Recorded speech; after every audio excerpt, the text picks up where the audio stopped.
monde, on se retrouve pour une nouvelle vidéo et ça va être le bilan du mois de mars. Alors le bilan du mois de mars ça va être assez rapide étant donné que je n'ai pas beaucoup lu. Voilà, j'ai fait en tout 23 lectures. Alors vous allez vous dire 23 lectures, tu dis pas beaucoup lu, il y a un problème. Oui il y a un problème parce que sur les 23 lectures en fait j'ai lu 21 BD. Donc forcément en un week-end. Voilà dans un week-end je me suis motivée, j'ai lu 21 BD. Donc ça s'est dévoré les BD. En plus c'était vraiment quand vous avez une bonne lecture franchement du tonnerre les BD. Et j'ai lu 2 romans. Alors un roman jeunesse et le deuxième en fait je l'avais attaqué, voilà c'est obsolète. Et je l'avais déjà attaqué au mois de février et je l'ai fini au mois de mars. C'est pour ça qu'il a compté au mois de mars. Mais bon c'est un petit peu de la triche parce qu'il était quasiment fini je crois début mars. Et on va quand même le compter en mars hein, parce que sinon on n'a aucune lecture. Donc au niveau des pages, grâce au BD, on arrive quand même à 2538 pages. Le quota, voilà. Je lis presque autant que ce que j'achète. Mais on n'y est pas du tout parce que surtout qu'en plus c'était des BD de la médiathèque. Donc je n'ai vidé aucun. J'ai vidé un seul livre, du coup le roman jeunesse que j'ai enlevé de ma pile à lire. Voilà, un livre. Et j'ai acquis 20 livres. Voilà, j'ai acquis 20 livres.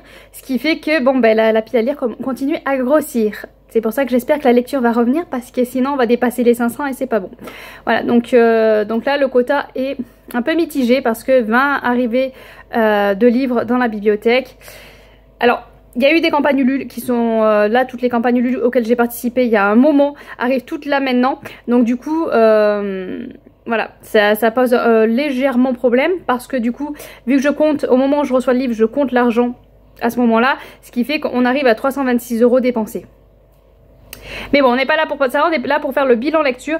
Alors certaines BD je vais juste vous mettre, si vous regardez les shorts vous les avez déjà vus mais c'est plus simple pour moi et c'est plus rapide parce que je vais pas vous mentir je manque de temps. Donc je vais vous remettre le short où je parle des BD. Voilà, de tout un panel de BD. Donc n'hésitez pas à regarder parce que vraiment j'ai fait quand même de magnifiques découvertes au niveau des BD. Et puis une fois que j'aurai fait ça, je vais vous parler des autres livres qui ne sont pas parlés dans ce short là.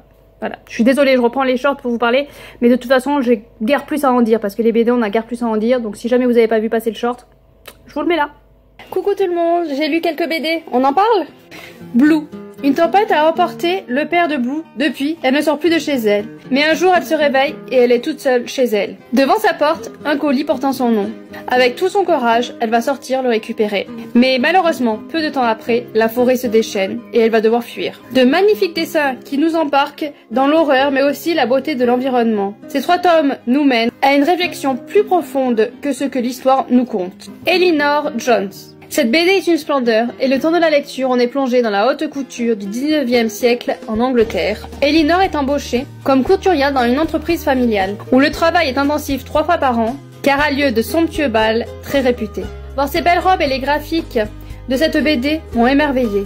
Elinor cache une maladie terrible, et ça a été avec beaucoup d'émotion que j'ai lu ces 3 tomes. Pookie se réveille dans un monde qu'elle ne connaît pas. Elle a perdu sa mémoire et ne sait plus d'où elle vient. Mais pour y retourner, un guide va lui dire qu'il faut qu'elle complète son totem. Un jeunesse rempli d'aventures. J'ai lu les 2 tomes d'une traite et quand on finit l'histoire, on se rend compte que ce n'est pas si léger que ce qu'il y paraît. Un fond d'histoire encore, tout en émotion. Talisman. Taraf trouve que son père est un peu trop absent. Il est écrivain et a du mal à terminer son roman. Elle va se réfugier dans le grenier et y trouver une cape. Une cape avec un super pouvoir. Tout ce qu'on souhaite se réalise. Malheureusement, peu de temps après, son père va tomber dans le coma. Et Tara est prête à tout pour le réveiller. Encore une fois, une BD qui cache une seconde lecture. Mais qui aurait mérité de plus de détails sur la fin pour bien tout comprendre.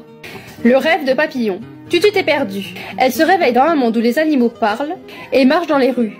Seul problème, les petites filles dans ces rues ne sont pas bien acceptées. Elle va être arrêtée et remise à sa place dans une usine. Elle va devoir faire ce que l'empereur lui dit si elle souhaite retourner d'où elle vient.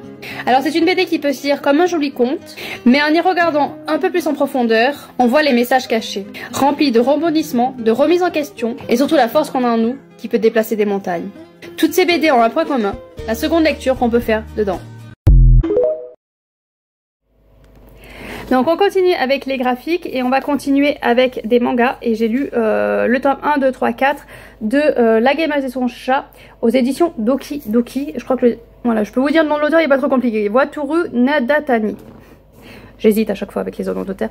Alors je les sors pas parce qu'en fait c'est bien, hein, c'est pas mal le coffret, mais c'est une galère pour les sortir et les remettre dedans. Voilà.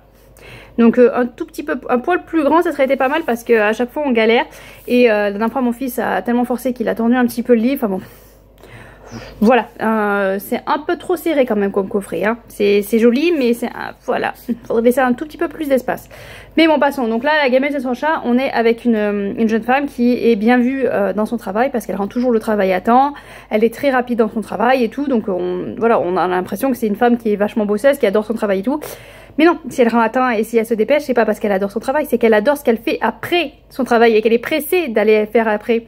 Parce qu'elle est gameuse et donc son plaisir c'est vite finir son travail pour vite pouvoir s'organiser sa soirée avec les jeux.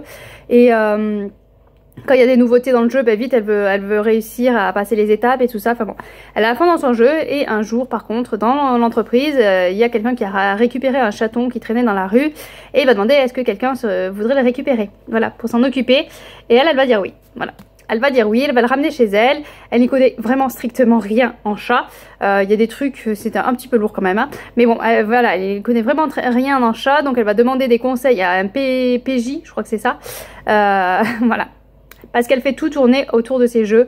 Elle va essayer de faire évoluer son chat. Voilà, pour qu'il prenne des points, bonus et tout ça. Elle va faire grandir en fait son chat, évoluer son chat sous forme de jeu. Voilà. Donc quand elle va au magasin de croquettes, elle va demander à une personne et voilà, c'est le PJ du jeu pour l'aider à faire évoluer son personnage. Voilà, elle va essayer de trouver des techniques comme ça. C'était pas mal, c'est très léger. C'est un peu répétitif, j'ai l'impression quand même, c'est très répétitif. C'est un peu long, un peu longué pour ce que c'est pas mal, ça détend. Mais j'achèterai la suite quand même pour, voilà, pour continuer parce que c'est bien. Après, enchaîner les tomes et tout ça... Voilà, je vais peut-être quand même les enchaîner parce que ça se lit très vite. Mais c'est vrai que voilà, au bout du 4e tome, j'en avais un petit peu marre quand même. Hein. Voilà, c'est le premier tome j'ai bien aimé, c'était la découverte. Le 2e tome je fais oui bon ok on avance. Et puis le 3e tome et 4e tome voilà. Fallait pas plus de 4 tomes. Et je crois que ça se finit en 8 ou 9 tomes, je sais plus exactement. Donc je vais le finir parce que c'est assez court. Mais voilà, j'ai bien aimé mais c'est pas... Voilà, je m'attendais à un peu plus. Sinon, on part avec un petit jeunesse, c'est les Kins Nemo de Marie Tibi aux éditions Gulfstream. Vraiment tout petit, hein, vraiment tout petit. Et je sais plus, non, il n'y a pas d'image dedans, je crois pas. Non, il n'y a pas d'image dedans, mais bon, ça écrit assez gros, c'est tout petit. Et j'ai bien aimé, hop, ça. Hop, vous voyez l'image en bas qui bouge. On faisait ça quand on je sais pas si vous vous en rappelez, mais quand on était petit, on faisait des petits dessins comme ça qui bougeaient un tout petit peu, puis après on s'amusait à tourner les pages. Pardon. Moi, je faisais ça en tout cas. Donc, dans les Kins Nemo, on va suivre Lise qui se réveille dans sa chambre et qui, voilà, elle a des sensations étranges, elle a un toucher un peu plus développé, enfin elle a plus de sensations et puis il y a un chat sur son étagère, elle se dit mais qu'est-ce que tu fais là? Et ce chat va lui parler, donc déjà elle va, ok je suis en train de dormir, je suis en train de rêver, mais non, elle ne rêve pas. Ce chat va lui parler, il va lui expliquer qu'elle est une Kins Nemo. Alors ça, il y a un autre nom mais comme c'est une enfant, voilà, elle fait partie des Kins Nemo. Il faut qu'elle le garde caché, donc il faut qu'elle le dise à personne. Et il faut qu'elle apprenne tout doucement à s'habituer à ça parce qu'elle va petit à petit arriver à se transformer en chat et tout. Donc elle va faire l'apprentissage de ça, mais il faut bien qu'elle le garde caché. Elle va devoir apprendre très vite parce qu'il y a un Kins Nemo qui va disparaître et elle va absolument vouloir savoir ce qui se passe et aider pour le retrouver. Voilà vite fait, ça se lit très vite. Je trouve que pour un jeunesse c'est très bien fait, c'est très intéressant. On aborde aussi, il y a un petit passage avec le harcèlement et j'ai trouvé ça beau parce que du coup on aborde le harcèlement et la solidarité derrière. Et ça fait du bien parce que souvent il y a un gamin harcelé et les autres ils osent pas s'approcher, ils osent pas le défendre. Et là voilà, il y a quelqu'un qui va lui tendre la main et voilà, cette solidarité est très belle à voir. Alors voilà, j'incite pas les jeunes hein, à prendre des risques, mais c'est vrai que si y a un groupe qui se fait, qui arrive à se former pour pouvoir prendre la défense de celui qui est harcelé, peut-être que ça peut faire quelque chose, enfin voilà. Mais bon, prenez pas de risque non plus. Hein. Donc bon, j'ai beaucoup aimé cette petite histoire, c'était très intéressant. Voilà, ça nous met dans le bain, ça nous annonce la couleur, et puis bah, à lire la suite. Je sais pas exactement combien il y a de tomes, mais bon, petit à petit, peut-être ça peut être pas mal de les acheter. Et puis pour les enfants, voilà, je pense à suite 10 ans, peut-être que je peux arriver à le faire lire. Jamais. Et on va parler du dernier titre du coup que j'ai lu, c'est Obsolète. Je crois que c'est Sophie Loubière aux éditions Belfond. Je l'ai eu grâce à Ned Gallet. Je les remercie beaucoup. Donc Obsolète, on est dans un monde futuriste où il y a eu une sorte, je sais plus si c'est une maladie ou enfin bon, il y a eu quelque chose qui fait qu'il y a eu beaucoup moins de naissance. Enfin, il y a un problème, voilà, il faut qu'il y ait des naissances, il faut qu'on continue à prospérer au niveau d'humains. Et donc, à partir de 50 ans, bon, bah, tu sers plus à rien, t'es obsolète, quoi. Et donc, on te met à la casse. Et donc, nous, on va suivre j'allais dire jeune femme, mais bon, je sais pas si on peut dire encore jeune femme, une femme qui arrive à ses 50 ans, donc elle arrive voilà, à la fin de sa carrière, et donc elle va devoir partir. Le truc, c'est qu'on a beaucoup de questionnements et on va suivre d'ailleurs plusieurs femmes. On va suivre celle qui accepte et qui va partir parce qu'elle n'a pas le choix. On va suivre celles qui ont très peur de partir et celles qui se posent tout un tas de questions de ce qui se passe exactement après. Et c'est intéressant parce qu'on a ces femmes-là, voilà, qui s'interrogent, et on a aussi l'entourage qui se dit on va plus jamais voir notre maman, notre femme, notre fille. On va plus parce que les hommes, forcément, ils craignent rien, ils continuent.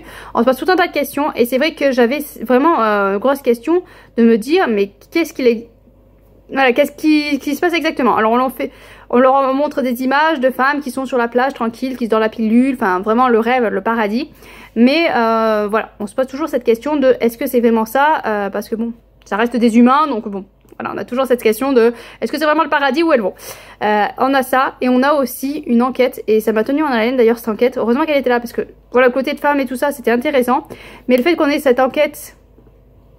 Pardon, je regarde mon chien parce qu'il y a des bêtes qui lui tournent autour et comme elle gonfle quand elle se fait piquer, j'ai eu peur. Passons. Et aussi on a une enquête parce qu'il y a... on va découvrir des meurtres de petites filles. Faut savoir, je vous ai pas précisé, mais il faut savoir qu'on est dans un monde futuriste où tout est dirigé par les IA. Ils prennent ils ont un bracelet, je crois que c'est un bracelet qui quand ils ont trop forte émotion, hop, ça leur injecte quelque chose pour réguler leur émotion, pour réguler un peu tout, ce qui fait qu'il y a pas eu de meurtre depuis très longtemps, vu que tout est régulé, les émotions et tout ça. Donc ils se posent des questions, comment ça se fait qu'il y a des petites filles qui sont retrouvées mortes. Et du coup il va y avoir une enquête là-dessus, même si on essaye d'enterrer ça, hein, forcément, mais il va y avoir une enquête là-dessus. Et du coup, on a la question de comment réagissent les enfants qui sont éduqués dans ce monde où toutes les émotions sont régulées par un bracelet, tout est bien cadré, tout est beau, tout est rose, voilà, tout est bien, tout cadré, tout régulé, tout c'est comme ça et pas autrement. Et j'ai vraiment trouvé ça très intéressant de voir tout ce palais. C'est vrai que il y a un passage qui m'a un peu déstabilisée, qui est un peu parti un peu loin dans le délire. J'avoue que là j'ai pas tout saisi. On nous a expliqué pourquoi ils font ça, mais j'ai trouvé ça un peu trop bizarre. Mais bon, passons. Mais voilà, j'ai beaucoup aimé cette lecture. C'était vraiment très intéressante. Donc que vous dire de plus? J'ai oublié, voilà, je vous ai dit, je parle des graphiques, j'ai oublié de vous parler de ReZero, donc c'est parce que je l'ai pas sous la main, c'est pour ça aussi, écrit par Nagatsuki aux éditions Ototo, et c'est mon fils qui a fait acheter ça, et comme j'attendais dans la voiture et que je suis allée les chercher, du coup je les ai lus, ça se lit très vite aussi. On est avec un jeune homme qui promène tranquillement, et puis je sais plus, d'un coup je sais plus ce qui lui arrive, et il va se réveiller dans un autre monde, et il comprend pas qu'est-ce qu'il fait là, qu'est-ce qui se passe, qu'est-ce que je fous là moi. Il va se faire attaquer, une jeune fille va l'aider et va lui dire j'ai perdu quelque chose, il faut que je le retrouve. Et donc il va se mettre en tête de vouloir tout faire pour aider cette jeune femme. Il lui s'en redevable, donc il va tout faire pour l'aider à cette jeune femme, sauf que manque de bol, il va se retrouver à mourir, mais poum, il se réveille au même endroit comme au départ dans ce nouveau monde. Il fait mince, qu'est-ce qui s'est passé? Il sait pas trop ce qui se passe et tout ça parce que la mort pour lui n'est pas une fin. Voilà, et j'ai beaucoup aimé, vraiment je l'ai dévoré le premier tome, j'ai adoré. Ça peut sembler répétitif parce que du coup il meurt, il se réveille, mais c'est intéressant à chaque fois de voir les astuces et ce qu'il trouve pour essayer de régler le souci et trouver justement cet objet perdu. Donc j'ai vraiment apprécié cette lecture. Il y a le tome 1 et 2 qui fait un premier arc. Ça se finit là, et après il va y en avoir d'autres, voilà, bien sûr. Donc je pourrais m'arrêter là en fait, voilà, si mon fils se procure les autres je continuerai, mais on peut s'arrêter là, voilà, en gros il y a une fin à la fin de ces deux tomes, donc c'est plutôt pas mal pour des mangas, hein, voilà, ça change parce que d'habitude il y a 50 000 tomes, là on peut plus ou moins s'arrêter là, donc c'est assez intéressant.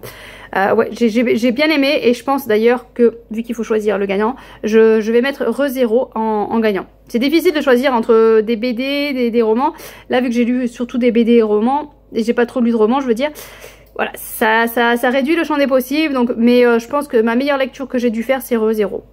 Donc c'est le gagnant du mois de mars. Je vais pas vous mentir, je pense qu'il va pas rester très longtemps dans les combats. Mais pour l'instant, il est là en force.